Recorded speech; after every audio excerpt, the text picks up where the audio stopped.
రామ్ గారు నిర్వహిస్తున్న happy money visualisation 2.0 లో మీరు జాయిన్ అవ్వాలనుకుంటున్నారా? కింద నెంబర్లని సంప్రదించండి. హాయ్ హలో నమస్తే, వెల్కమ్ టు సుమన్ టీవీ. మరి వైఫ్ అండ్ హస్బెండ్ రిలేషన్స్లో చాలా వరకు చూసుకుంటే కొంచెం గందరగోళం అయితే కనిపిస్తూనే ఉంటుంది. ఎందుకంటే వాళ్ళకి అర్థం చేసుకునే విషయంలో కానీ, సమాధాన పడే విషయంలో కానీ అడ్జస్ట్మెంట్ అవ్వరు. కొన్ని చాలా గొడవలు జరుగుతూ ఉంటాయి రిలేషన్షిప్లో ఉన్నప్పుడు. లవ్ అనేది అయిపోయిందా, ప్రేమ అనేది ఇంకా లేదా, ఇంతేనా, ఇంతే ప్రేమిస్తారా నన్ను అనే ఒక ఆలోచనలు వస్తాయి, కన్ఫ్యూజన్లో కూడా ఉంటాం. మరి ఇలాంటి టైంలోనే మనము మూడో వ్యక్తి దగ్గరికి వెళ్ళడానికి చూస్తూ ఉంటాం. మరి మూడో వ్యక్తి దగ్గరికి వెళ్ళినప్పుడు మనకు వచ్చేటటువంటి ఆన్సర్ అనేది కరెక్ట్గా లేకపోతే దానివల్ల వచ్చే నష్టాలు కూడా చాలానే ఉంటాయి. మరి అటువంటి సమయంలో మనము కౌన్సిలర్స్ దగ్గరికి, ఏదైనా మోటివేషనల్ స్పీకర్స్ దగ్గరికి వెళ్తే మనకి మంచి సరైన సమాధానం మనకి దొరికే అవకాశం అయితే కల్పిస్తుంది. మరి ఈరోజు మీతో కొన్ని ఇంపార్టెంట్ టాపిక్స్ మాట్లాడడానికి మీ ముందుకైతే వచ్చేసాను. మరి మనతో పాటు స్టూడియోలో ఉన్నారు motivational speaker and counsellor Rajani Rama గారు. మేడంతో మాట్లాడదాం. నమస్తే మ్యామ్. నమస్తే. ఎలా ఉన్నారు మ్యామ్? ఫైన్. మ్యామ్, ఈరోజు టాపిక్ వచ్చేసి వైఫ్ అండ్ హస్బెండ్స్. అసలు భర్తని భార్య ఎలా అర్థం చేసుకోవాలంటారు? అదే విషయంలో భార్య భర్తని ఎలా అర్థం చేసుకోవాలి? అసలు ఇద్దరు రిలేషన్షిప్ అనేది ఎలా ఉంటుంది? ఫస్ట్ ఆఫ్ ఆల్ వచ్చేసి ఒక అమ్మాయిని బయట నుంచి మన ఇంటికి తెచ్చుకుంటాం కాబట్టి మనము హార్ట్లీ ముందు వెల్కమ్ చేసుకోవాలి. అమ్మాయిని మన ఇంట్లో కలుపుకోవడానికి ప్రయత్నించాలి. కోడలు అనగానే బయట నుంచి వచ్చింది కాబట్టి బయట అమ్మాయిగానే ట్రీట్ చేయడం స్టార్ట్ చేస్తారు ఫస్ట్ అయితే. అందుకని చెప్పి అబ్బాయి అనేవాడు ఫస్ట్ అమ్మాయిని అర్థం చేసుకోవాలి. అమ్మాయి తర్వాత అర్థం చేసుకుంటుంది. మీ ఇంటికి వచ్చింది కదా, మెల్లగా అర్థం చేసుకుంటుంది. తను అసలు స్టార్టింగ్లోనే రావడంతోనే ఇంట్లో ఎవరెవరు ఉన్నారు ఫ్యామిలీ మెంబర్స్, వాళ్ళందరూ వాళ్ళ క్యారెక్టర్స్ ఏంటి, వాళ్ళ అలవాట్లు ఏంటి, లేకపోతే వాళ్ళ అభిరుచులు ఏంటి, లేకపోతే మనస్తత్వాలు ఏంటి, లేకపోతే నన్ను వాళ్ళు ఎలా ట్రీట్ చేస్తున్నారు, రిసీవ్ చేసుకుంటున్నారు, ఎలా మాట్లాడుతున్నారు అనేది అన్నీ గమనిస్తుంది.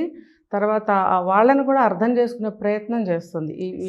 ఈ లక్షణాలను బట్టి ఈవిడ ఇలా ఉన్నారు కాబట్టి ఈవిడతో మనం ఇలా ఉండాలి, ఉంటే బాగుంటుందేమో, లేకపోతే ఫలానా ఇంట్లో మెంబర్స్ ఉంటారు కదా, బావగారో మరిదో ఎవరెవరో ఉంటారు, ఆడపడుచు, పెళ్ళిగానే ఆడపడుచులు, వీళ్ళందరి గురించి ఒక కొంచెం భయంతోనే వస్తుంది. అంతమంది కొత్త వ్యక్తుల మధ్యలో భర్త అనేవాడు ఒక పెళ్ళైన అమ్మాయిలందరికీ అనుభవమే.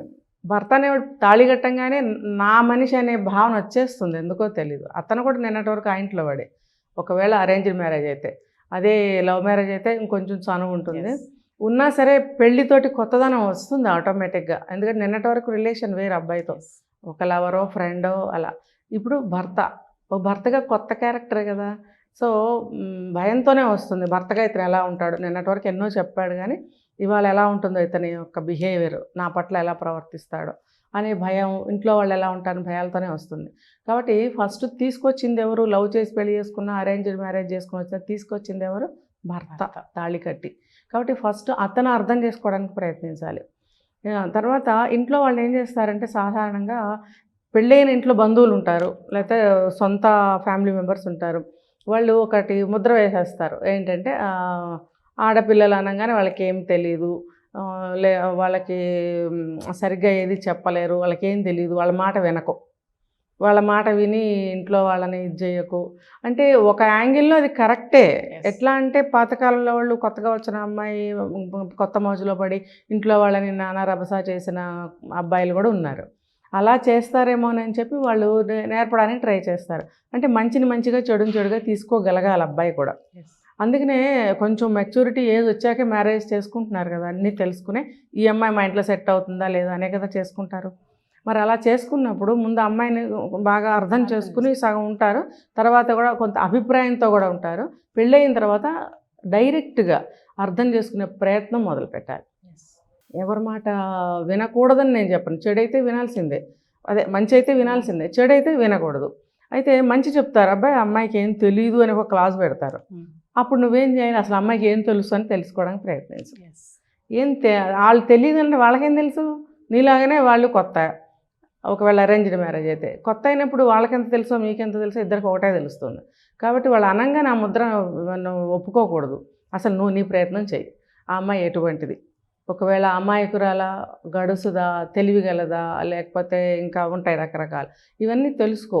తెలుసుకున్న తర్వాత ఒకవేళ ఎప్పుడంటే మ్యారేజ్ అయిన తర్వాత తొలి రోజుల్లోనే మనకి 3 నిద్రలని చిన్న చిన్నగా ఏమంటారు హనీమూన్స్ అని కార్యక్రమాలు, అటు తిరగడం ఇటు తిరగడం, అత్తగారింటికి పుట్టింటికి. ఇంటికి ఇది ఎందుకు పెట్టారంటే వీళ్ళు కలిసి ఉండటానికి ఒక అవకాశం. జర్నీ అని కూడా నేను అనను, కలిసి బాగా దగ్గరగా ఉండటానికి ఇది ఒక అవకాశం. అంటే హనీమూన్ అనేది అదొక సపరేట్ అవకాశం. బంధువులతో కలిసి ఉంటూ వీళ్ళిద్దరిని ఒకళ్ళనొకళ్ళు అర్థం చేసుకుంటూ వాళ్ళ బంధువుల క్యారెక్టర్స్ కూడా తెలుసుకోవడానికి ఇది ఒక అవకాశం. ఇలా అటు వెళ్తూ ఇటు వెళ్తూ అందరితో మాట్లాడుతూ మధ్యలో భర్తతో మాట్లాడుతూ ఇవన్నీ ఏంటంటే కలిసిపోవడానికి ఒక అవకాశం కల్పిస్తాయి. ఇప్పుడు ఈ అబ్బాయి అత్తవారింటికి వెళ్తాడు, అక్కడ కొత్తగా ఉంటుంది, ఆ అమ్మాయి తిరిగి మళ్ళీ ఇక్కడికి వస్తుంది, ఇక్కడ కొత్తగా ఉంటుంది. అప్పుడు అక్కడికి వెళ్ళినప్పుడు ఆ అమ్మాయి చెప్తుంది కదా, మా వాళ్ళు ఇలాగా, మా తాతగారు చాలా మంచి వాళ్ళు, మా మేనత్త చాలా మంచి, అలా ఇంట్రడ్యూసింగ్స్ జరుగుతూ ఉంటాయి. అలాగే ఇటువైపు కూడా అబ్బాయి చెప్తూ ఉండాలి, దానివల్ల కొత్తదనం పోతుంది.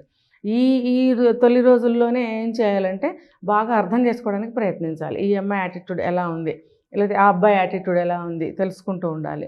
ఈ అమ్మాయి బిహేవియర్ ఎలా ఉంది, తన పట్ల తనకిచ్చే రెస్పెక్ట్ ఎట్లా ఉంది, తన గురించి అవతల చెప్పేది ఎట్లా ఉంది, ఒకరినొకరు అర్థం చేసుకుంటూ ఉండాలి. ముఖ్యంగా ఆ అబ్బాయి బాగా తెలుసుకుని, ఎక్కువగా అమ్మాయిలు కొంచెం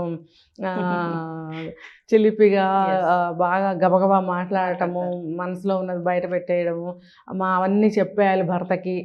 మా వాళ్ళందరూ అంటే పుట్టిన దగ్గర నుంచి అక్కడ ఉంది కాబట్టి వాళ్ళందరూ మంచివాళ్ళు, సో అన్నీ చెప్పేయాలని చూస్తుంది. ఇతను అర్థం చేసుకోవడానికి ప్రయత్నించాలి. ఈ అమ్మాయికి ఎవరెవరితో మంచి రిలేషన్ ఉంది, ఈ అమ్మాయి ఎంత ప్రేమగా వాళ్ళతో ఉంటుంది, అంటే అలా ఉన్న రిలేషన్స్ని చెడగొట్టకూడదు.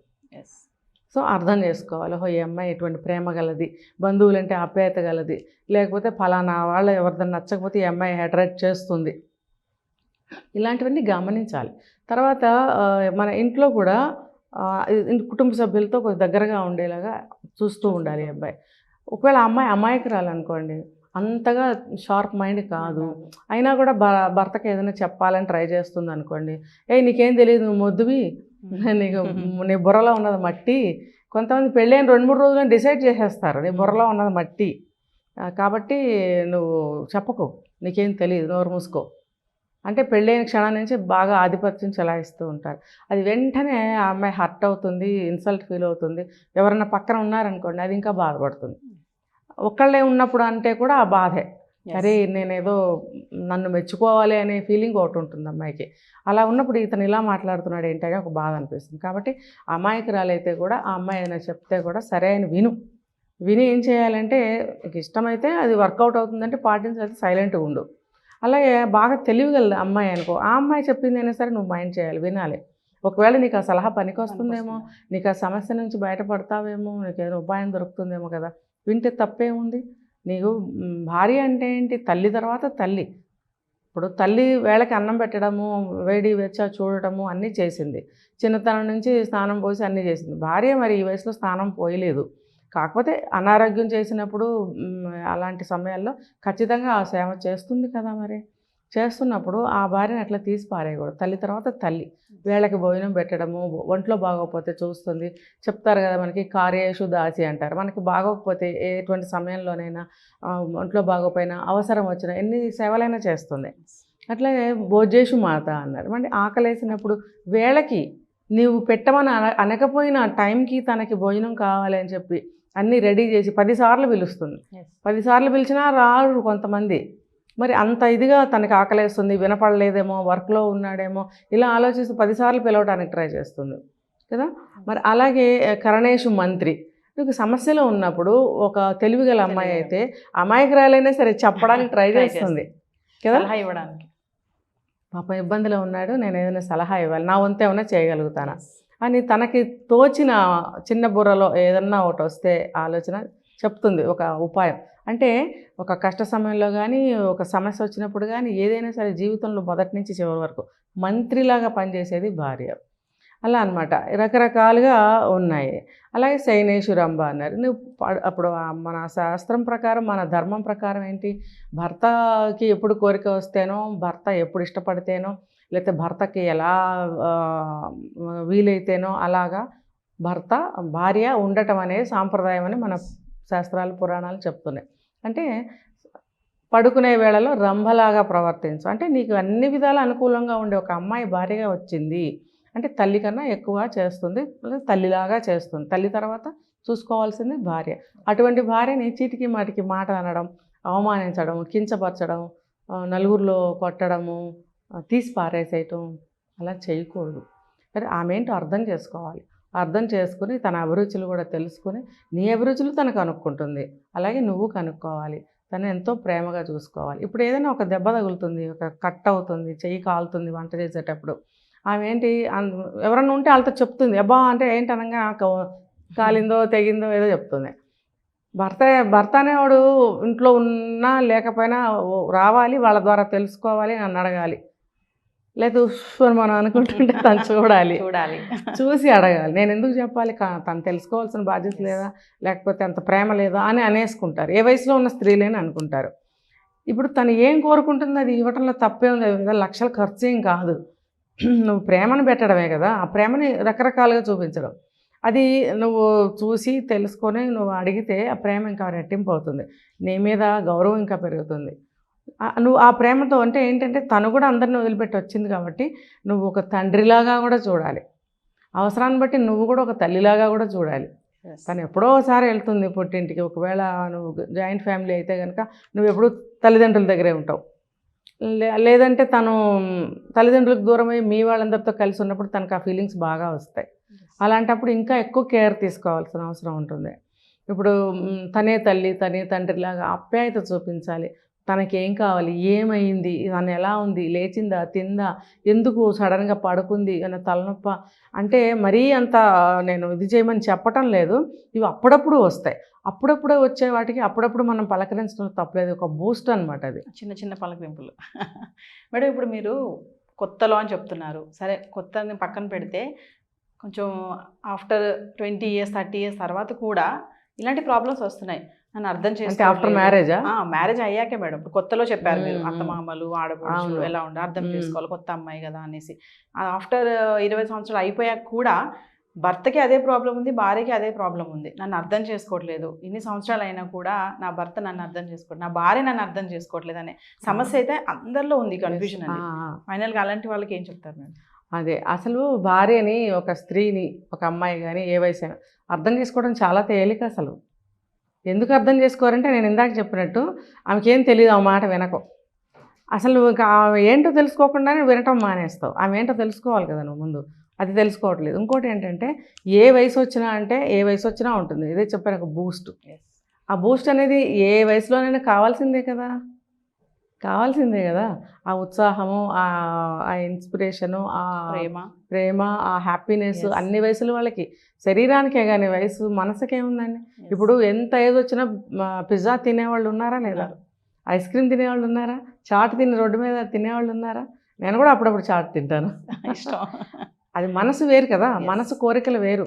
అయితే అవి గుర్రాలై పరిగెడితే మాత్రం కంట్రోల్ చేసుకోవాలి, కళ్ళాలు వేసుకోవాలి. కానీ అదర్వైజ్ ఇవన్నీ సామాన్యంగా ఉండే కోరికలు, చిన్న చిన్న కోరికలు, చిన్న చిన్న ముచ్చట్లు అంతే. కోరిక అని కూడా అదొక ఎఫెక్షన్ కోరిక అంతే. అది ఒకళ్ళ నుంచి ఒకరికి ఒక కమ్యూనికేషన్, ఒకళ్ళ నుంచి ఒకరికి ఒక ప్రేమ అనేది ఒక కరెంట్ లాంటిది. ఆ ప్రేమ అనేది అన్ని వయసుల్లో కావాల్సింది. కొంతమంది 80 ఏళ్ళు 90 ఏళ్ళు ఇద్దరు భార్య భర్తలు బతికిన వాళ్ళు కూడా ఉంటారు. వాళ్ళకు కూడా కావాలి. ఇప్పుడు ఆయన లేవలేరు, ఈవిడ లేవలేరు, అయినా కూడా ఆ భర్త నుంచి ఆమె ఎంతో కోరుకుంటుంది. ఆయన కూడా ఆ భార్య నుంచి అదే ప్రేమను కోరుకుంటారు. అంటే వీళ్ళు వేరు కాదు, ఇద్దరు అర్ధనారీశ్వర్లే, ఒకళ్ళు అయిపోతారు. కొంతకాలం అయ్యేటప్పటికి ఇద్దరు ఒకటే అన్న భావన వచ్చేస్తుంది, రావాలి కూడా. ఈ ఉత్సాహం అనేది అన్ని వయసుల్లో ఉండాల్సిందే.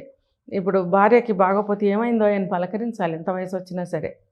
ఇప్పుడు అందరూ పిల్లలు ఉంటారు, ఉండకపోతారు, దూరం వెళ్ళిపోతారు. అలాంటప్పుడు వీళ్ళిద్దరే కదా, ఒకళ్ళనొకళ్ళు పలకరించుకోకపోతే ఇంకెవరు ఉంటారు కదా. కాబట్టి ఇంకా ఎక్కువ అవుతుంది ప్రేమ, ఇంకా ఆ కోరిక అనేది ఇంకా ఎక్కువ అవుతుంది. నన్ను పట్టించుకోవాలి, ఇద్దరిలో ఒకటేలా ఉంటుంది. ఇంకా 20 ఏళ్ళని మీరు అడిగారు, 40 ఏళ్ళు 50 ఏళ్ళు 60 ఏళ్ళు 75 సంవత్సరాలు కాపురం చేసిన జంట ఉన్నారు. అంటే ఆ రోజుల్లో చిన్న వయసులో పెళ్ళిళ్ళు, అబ్బాయికి 16 17, అమ్మాయికి 12 13 14. సో వాళ్ళు అంత వయసు బతికే ఉంటారు, కాపురం చేస్తూనే ఉంటారు. ఇంకా ఎవరు ఉండనప్పుడు ఏమవుతుంది, ఒకరినొకరే అబ్జర్వేషన్స్ ఇంకా ఎక్కువ అవుతాయి. ఆయన ఒక నిమిషం కనపడకపోయినా, ఒక నిమిషం పలకరించకపోయినా, ఎందుకు కనిపించలేదు, ఎక్కడికి వెళ్ళారు, ఎందుకు పలకరించట్లేదు, ఇక్కడే ఉన్నాను కదా, అటు వెళ్ళిపోతారేంటి అనే భావనలు ఇంకెక్కువ అవుతాయి. ఆ వయసులో ఇంకా ఎక్కువ కావాలి. ఇప్పుడు చిన్న వయసులో మనకి ఎంతోమంది సర్కిల్ ఉంటుంది, పుట్టిన పిల్లలు ఉంటారు, వాటితో నడిచిపోతుంది లైఫ్. ఇప్పుడు నడవు. సో కమ్యూనికేషన్, కోఆర్డినేషన్ ఉంటే లైఫ్ చాలా భార్యని ఇంకో విషయం, లైఫ్ చివరి వరకు అర్థం చేసుకుంటూనే ఉండాలి. ఎందుకంటే ఏ వయసుకి ఆ భావనలు, ఆ కోరికలు, ఆ అభిప్రాయాలు వ్యక్తులు మారుతూ ఉంటాయి. కాబట్టి నువ్వు కలిసే ఉంటున్నావుగా, ఆ మార్పు అనేది నువ్వు చూస్తున్నావుగా. చూస్తూ ఉన్నప్పుడు నువ్వు అర్థం చేసుకోవడానికి ప్రయత్నిస్తూనే జీవితం గడపాలి. అలానే ఆమె కూడా అర్థం చేసుకోవాలి. ఇద్దరు కలిసి ఉండాలి, తప్పదు కదా. ఇద్దరి మధ్యలో కోఆర్డినేషన్ అనేది బ్యాలెన్సింగ్ గా ఉండాలి. అది అవసరం. అది భర్త భార్యని అర్థం చేసుకోవాలి, భార్య భర్తను కూడా అర్థం చేసుకోవాలి. Thank you ma'am. సుమన్ టీవీలో మీ పర్సనల్ అండ్ బిజినెస్ ప్రమోషన్స్ కోసం కింది నెంబర్కి కాంటాక్ట్ చేయండి.